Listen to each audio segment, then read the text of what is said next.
মানসিক রোগীর চেয়ে অসহায় আর কেউ হতে পারে না। অনেকে এই যন্ত্রণাদায়ক রোগ থেকে চিকিৎসার মাধ্যমে সুস্থ হয়ে ওঠে, তবে হাসপাতালে থেকে। কিন্তু মানসিক হাসপাতালে থাকার মতো অস্বস্তিকর ব্যাপার আর কিছুই হতে পারে না। অথচ একবার ভাবুন তো, সুস্থ হওয়ার পরও কাউকে বছরের পর বছর থাকতে হচ্ছে এই ধরনের একটা গুমোট পরিবেশে। এই ঘটনাই ঘটেছে পাবনার মানসিক হাসপাতালে। চিকিৎসা শেষে সুস্থ হয়েও বছরের পর বছর সেখানেই দিন কাটাচ্ছেন 7 জন রোগী। সোনালী নিউজের অনুসন্ধানী রিপোর্টে বের হয়ে এসেছে এর নেপথ্যের কারণ।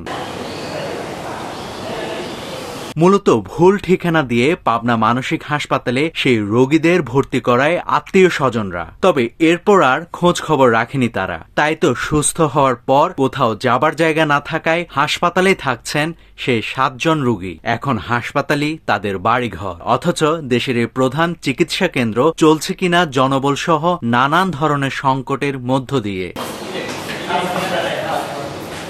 ঢাকার বাসিন্দা সাইদ হোসেন মানসিক চিকিৎসার জন্য 1996 সালে ভর্তি হন পাবনা মানসিক হাসপাতালে। সে সময় তার বয়স ছিল 36 বছর। এখন তার বয়স 65 বছর। 6 মাস চিকিৎসার পরই পুরোপুরি সুস্থ হলেও দীর্ঘ 29 বছর খোঁজ নিতে আসেনি কেউই। ফলে হাসপাতালে কাটছে তার জীবনের শেষ দিনগুলো। ওই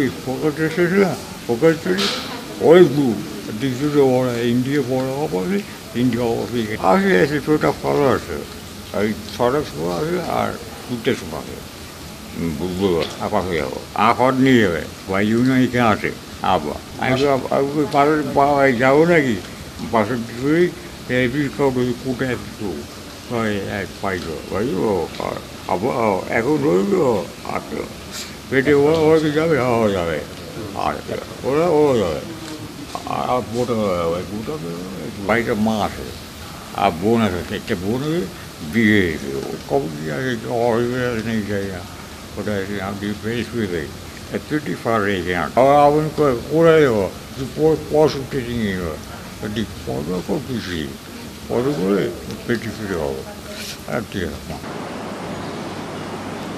শুধু সাইদ হোসেনই নন, তার মতো আরো 6 জনের ভাগ্যে একই দশা। সুস্থ হওয়ার পরও তাদের নিতে চাচ্ছে না পরিবার। কেউ 1 দশক, কেউ 2 দশক ধরে হাসপাতালের 4 দেয়ালে বন্দী। হাসপাতালে নার্স ও চিকিৎসকদের সেবায় দিন কাটছে তাদের। এছাড়াও হাসপাতালটিতে নানা সংকটের কথা জানান নার্সরা। রোগীদের জন্য খাবারের বরাদ্দ বাড়ানোর পরামর্শ তাদের। স্যার, এখানে আমার মাথার প্রবলেম, কিন্তু আমি বাড়িতে থাকতে আমার এই প্রবলেমটা অনেক আগের থেকেই। আমি যখন ছোট 14-15 বয়স আমার, তখন আমার এই মাথার প্রবলেম। যদি বেঁচে থাকি আমি আর মাকে আমার কখনো আর কষ্ট দেব না। 350 নার্স আছে এবং আমাদের হসপিটালে পর্যাপ্ত পরিমাণে 4 ক্লাসের অভাব, সুইপার, ওয়ার্ড বয় এদের অভাব। এটা আমরা নার্সরাই এইসব কাজগুলি আমরা চালায়ে যাচ্ছি, যেগুলি খাওয়া দাওয়া এগুলি চালায়ে যাচ্ছি আমরা নার্সরাই। এবং এই লোকের খুব দরকার, আমাদের জনবলের দরকার, জনবল নাই। হাসপাতালের তত্ত্বাবধায়ক জানান, ভর্তির সময় স্বজনরা ভুল ঠিকানা দেওয়ায় বাড়ি ফিরতে পারছে না সুস্থ 7 রোগী। তবে বর্তমানে রোগী ও স্বজনদের জাতীয় পরিচয়পত্র ছাড়া ভর্তি করা হয় না। আমরা এনআইডি নিতাম না বা এনআইডি নেওয়ার প্রচলন ছিল না, তখন অনেকেই ভুয়া ঠিকানা দিয়ে ভুয়া দিয়ে ভর্তি হতো এখানে।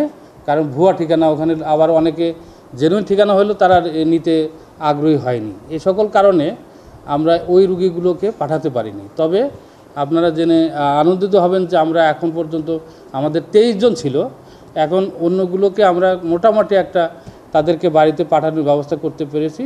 এখন বর্তমানে আমাদের 7 জন শুধু এরকম রোগী রয়েছে আমাদের এখানে। বর্তমানে হাসপাতালটিতে প্রধান সমস্যা জনবল সংকট, যার কারণে ব্যাহত হচ্ছে মানসিক রোগীদের চিকিৎসা সেবা, জানান এই কর্মকর্তা। ছিল যখন এই হাসপাতালটা 250 বেড ছিল, তখন এই স্ট্রাকচারটা করা হয়েছিল 170, কিন্তু এখন এটা 500 শয্যার, কিন্তু সেই পদ কিন্তু 170টাই রয়ে গেছে। এটা আমাদের এখন মূলত মেইন সমস্যা, যে 4র্থ শ্রেণী এবং 3য় শ্রেণীর কর্মচারী অ্যাকিউট ক্রাইসিস আমাদের এখানে দেখা যাচ্ছে। মনস্তাত্ত্বিক বিশেষজ্ঞরা মনে করছেন, কুসংস্কার সহ পরিবারের অবহেলা আর যথাযথ চিকিৎসার অভাবে মানসিক অসুস্থতা থেকে স্বাভাবিক জীবনে ফিরতে পারছে না অনেকে।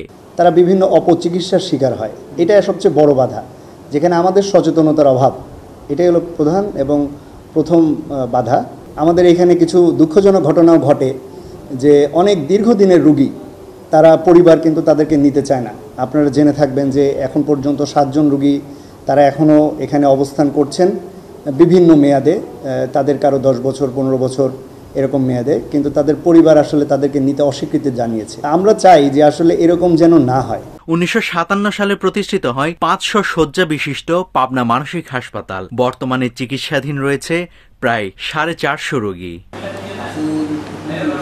নাভিদ হাসান, সোনালী নিউজ।